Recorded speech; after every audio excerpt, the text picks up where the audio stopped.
Kang Bro, tahukah sampean ternyata ada kabar bahwa Valentino Rossi akan jajal Ducati GP22 milik Luca Marini.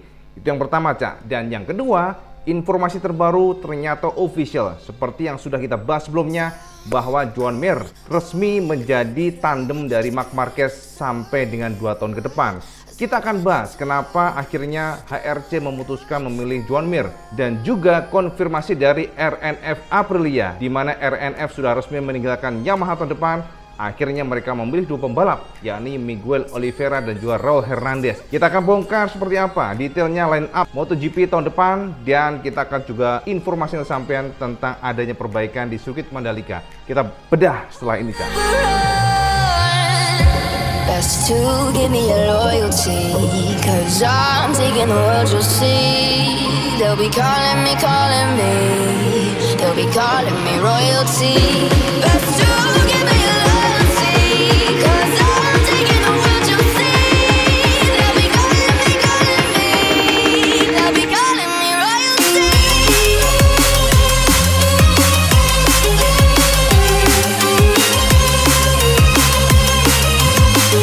Assalamualaikum warahmatullahi wabarakatuh. Kang Bro, ketemu lagi dengan Iwan Banaran Kang Mas. Hari ini, malam ini, WP baru saja pulang dari peluncuran oli terbaru dari Federal Oil yang disebut sebagai Federal Racing. Ini akan menarik kita bahas nanti, soalnya ini oli khusus buat maxi scooter ya. Jadi kalau sampai memiliki motor NMAX, PCX, ADV, kemudian juga Aerox, bisa menggunakan oli ini dan sudah full sintetis ya. Kita akan bedah nanti ya, kita bedah supaya sampean tidak ketinggalan, Cak, informasi hal-hal yang hot yang bisa kesampaian semuanya. Nah, Kang Mas, kita akan mencoba untuk informasikan kesampaian semuanya bahwa ternyata datang dari Federal Oil Launching, IWP mendapatkan informasi resmi dari HRC bahwa mereka mengikat secara official kontrak dengan Joan Mir sampai dengan 2 tahun ke depan. Artinya, Cak, semua prediksi kita sebelumnya terbukti. Semua analisa kita terbukti. Official hari ini, Honda Racing mengikat Joan Mir dan juga Marc Marquez. Jadi artinya apa, Cak? Kedua pembalap ini akan menjadi tandem, akan menjadi teammate nanti hingga 2 tahun ke depan, 2023 sampai dengan 2024. Ini akan sangat menarik, Cak, untuk kita bahas. Kenapa pada akhirnya HRC memutuskan untuk memilih Joan Mir. Dan sebelum kita membahas itu, perkenankan IWB menyiapkan apa yang dikatakan oleh Joan Mir dan juga apa yang diinformasikan oleh HRC secara resmi yang bisa sampai inti berikut ini, Cak.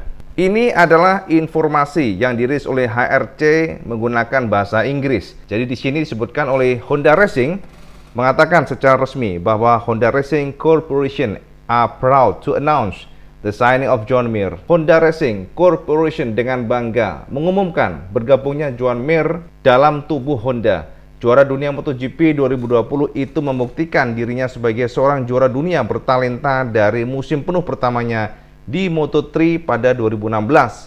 Dan pada tahun 2017, Joan Mir sambut mahkota kelas ringan di Moto3 di atas Honda sebelum akhirnya pindah ke kelas menengah pada tahun berikutnya. Bersamaan dengan 2 gelar juara dunia, pembalap Spanyol itu telah mengklaim 12 kemenangan Grand Prix dan juga 33 podium. Pembalap berusia 24 tahun itu akan bersaing dengan Honda RC213V di tim pabrikan dengan kontrak 2 tahun bersama Marc Marquez. Itu konfirmasi dari HRC yang menegaskan bahwa Joan Mir dan juga Marc Marquez akan bersama-sama, Cak. Jadi sudah resmi, Cak, ya. Ibaratnya ketuk palu dan sudah diresmikan oleh HRC. Jadi semuanya bukan lagi semacam isu. Jadi Joan Mir mengatakan ya secara resmi setelah mendapatkan konfirmasi HRC, berikut kata Mir, "Aku sangat bersemangat karena secara resmi aku bergabung dengan tim Repsol Honda tahun depan. Terima kasih kepada HRC karena telah mempercayaiku dan memberiku kesempatan untuk mempertahankan warna bersejarah ini yang penuh dengan sejarah dan gelar dunia. Kami akan memanfaatkan semua pengalamanku yang terakumulasi selama bertahun-tahun di MotoGP bersama Suzuki untuk berkontribusi pada proyek dan berjuang bersama untuk menjadi juara dunia lagi. Sekarang saatnya untuk terus fokus pada pemulihan dan kembali ke trek sesegera mungkin untuk memiliki akhir musim yang hebat dengan tim Suzuki X-Star." Jadi itu konfirmasi dari Joan Mir, Cak. Artinya apa, Kang Mas?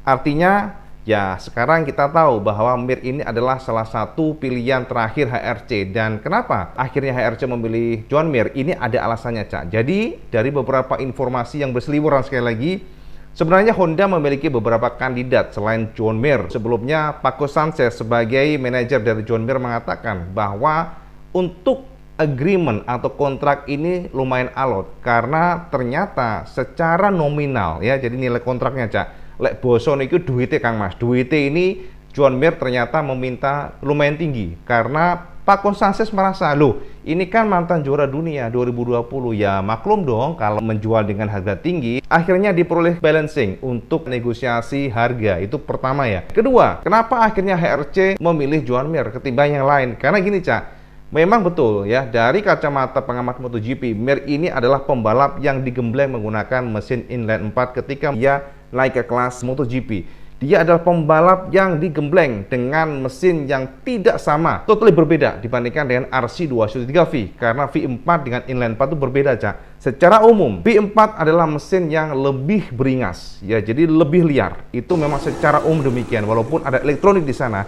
Tapi secara umum, mesin V4 itu selalu lebih frontal. Power delivery-nya lebih meledak-ledak. Sementara inline 4 ini terkenal dengan engine yang super halus, Cak. Jadi power delivery ya, sama gas ini nggak akan ngagetin. Jadi power delivery-nya halus ya. Kemudian juga memiliki kemampuan countering speed di atas rata-rata. Ini memang technical basisnya demikian, Cak. Karena engine yang V4 itu kan lebih compact dia. Jadi kalau kita lihat kan depan belakangnya, jadi ini ada 2 piston, depannya 2 piston. Ini kalau motor ya, jadi posisinya begini nih. Sementara kalau yang model inline semuanya, inline 4 ya, itu dia jejer pistonnya begini. Nah, secara teknikal memang Cak, untuk inline 4, ketika masuk dan keluar tikungan akan lebih agile atau lebih gampang lah.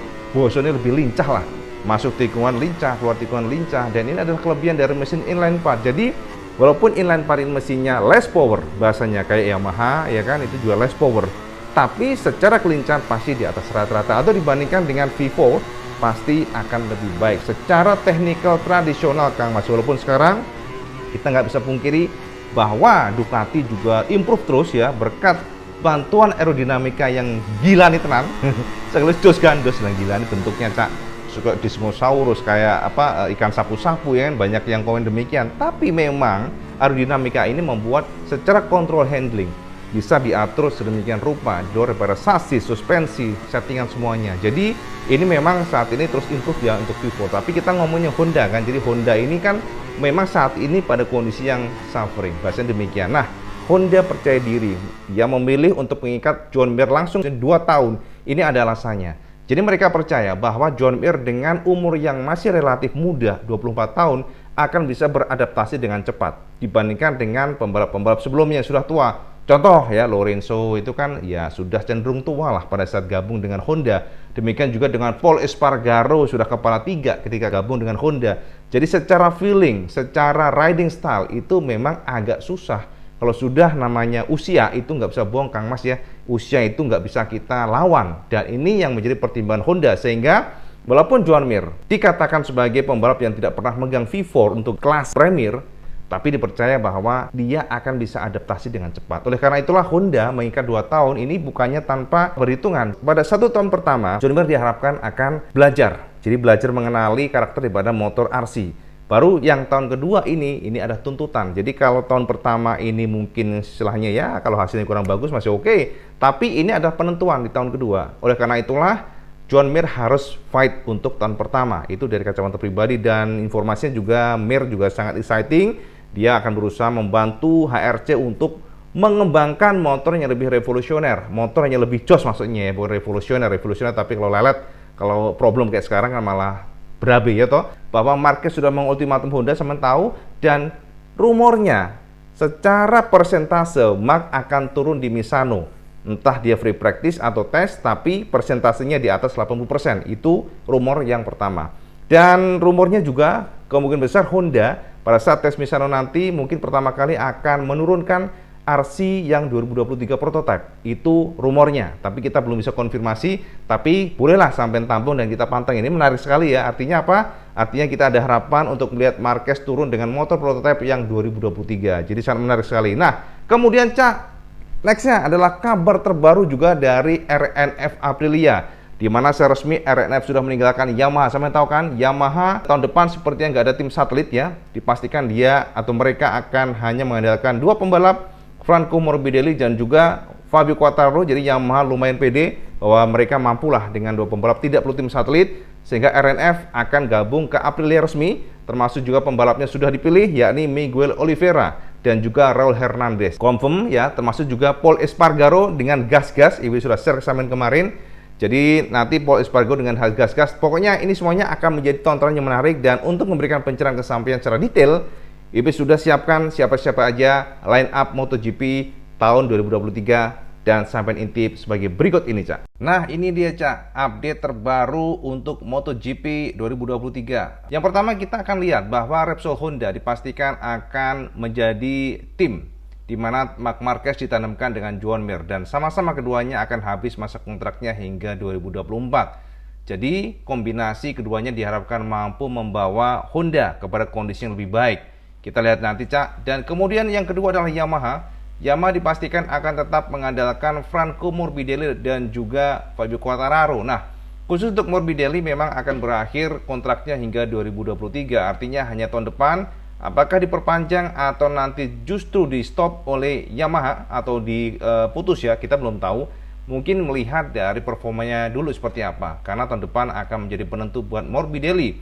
Sementara Fabio sudah diikat hingga 2024 sama dengan Marc Marquez ataupun Joan Mir. Nah, kemudian untuk Ducati Lenovo dipastikan akan akan mengandalkan ya Bagnaia dan juga Enea Bastianini, dan dua-duanya akan berakhir kontraknya hingga 2024. Sementara Jack Miller akan putus di tahun ini dan Miller akan ganti ke KTM. Kita lihat nanti ya. Nah, kemudian untuk Suzuki, Cak ya. Suzuki dipastikan tahun depan 2023 sudah silang, nggak ada lagi Kang Mas ya. Jadi no longer Suzuki di MotoGP, sangat menyedihkan Kang Mas. Kemudian yang ke nextnya ya, nextnya adalah Aprilia yang mengandalkan tetap Alex Espargaro dan juga Maverick Viñales, dua-duanya akan dikontrak sampai dengan 2024, jadi sampai 2 tahun ya. Dan kemudian Red Bull KTM mengandalkan Jack Miller dan juga Brad Binder. Jadi Jack Miller dan juga Brad Binder akan diikat sampai dengan 2 tahun pula. Rata-rata 2 tahun nih, Cak.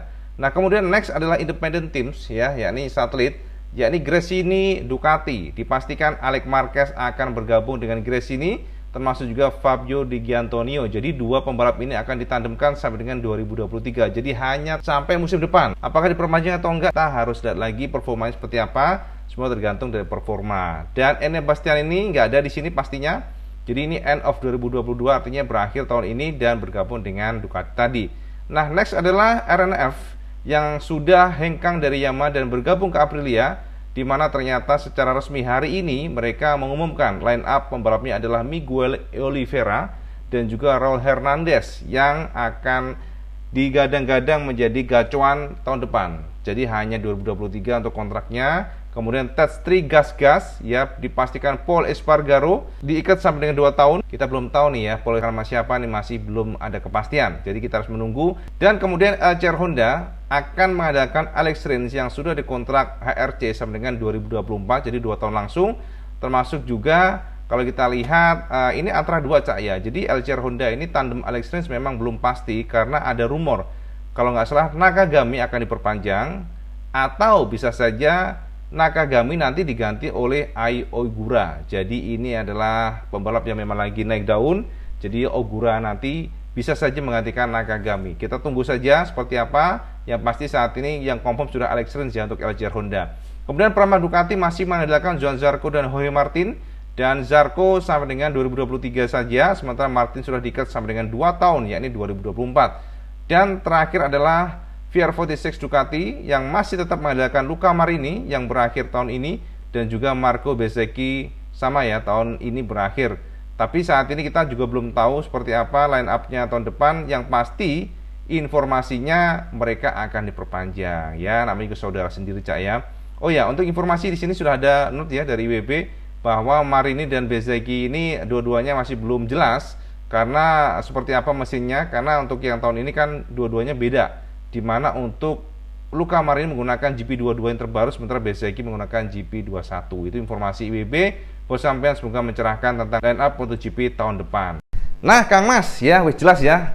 Padang jinglang, pokoknya sampean nggak akan ketinggalan kereta lah. Itu jadi update terbaru ya dari line up MotoGP 2023 yang bisa IB share ke sampean ya. Jadi ada beberapa poin di mana ada yang masih mungkin begini tentatif atau juga sudah confirm.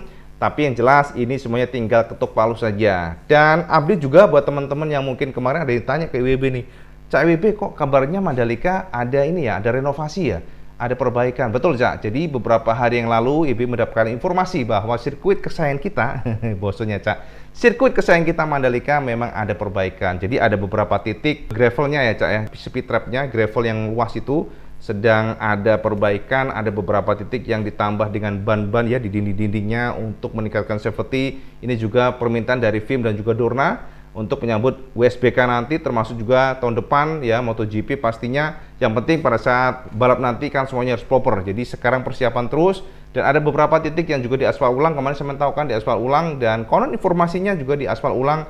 Sekarang pun diaspal ulang kemarin ya, maksudnya pada saat progres itu di beberapa titik diaspal ulang. Jadi tikungan 10, 11, 12 kalau nggak salah untuk gravelnya ditata ulang lagi, dan kita berharap bahwa dengan improve terusnya ya, jadi improve terusnya. Jadi memang target dari Mandalika tidak hanya roda 2 MotoGP, tapi gridnya, levelnya akan ditingkatkan supaya roda 4 pun bisa masuk ke sana. Karena rumornya Cak, untuk roda 4 belum bisa masuk gara-gara pedoknya terlalu kecil ya. Jadi ukuran pedoknya terlalu kecil, mungkin saja, bisa saja nanti direvisi kalau memang mereka niat. Tapi itu masih simpang siur lah. Tapi yang jelas kalau untuk perbaikan betul, kayaknya teman-teman sudah kesana sih ya kemarin ya. Hari ini apa kemarin ya?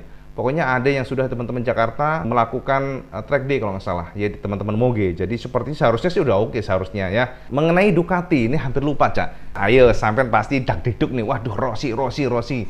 Nah Kang Mas, jadi jangan GR dulu. Memang betul ya. Jadi ada informasi dari Uchiyo, salah satu teman dari Valentino Rossi yang saat ini menjadi manajer dari tim Muni VR46 MotoGP, bahwa Valentino Rossi seharusnya bisa jajal Ducati. Jadi itu keinginan besar dari Uchiyo yang mengatakan bahwa dia sangat berharap Rossi bisa jajal GP22 dari Luca Marini.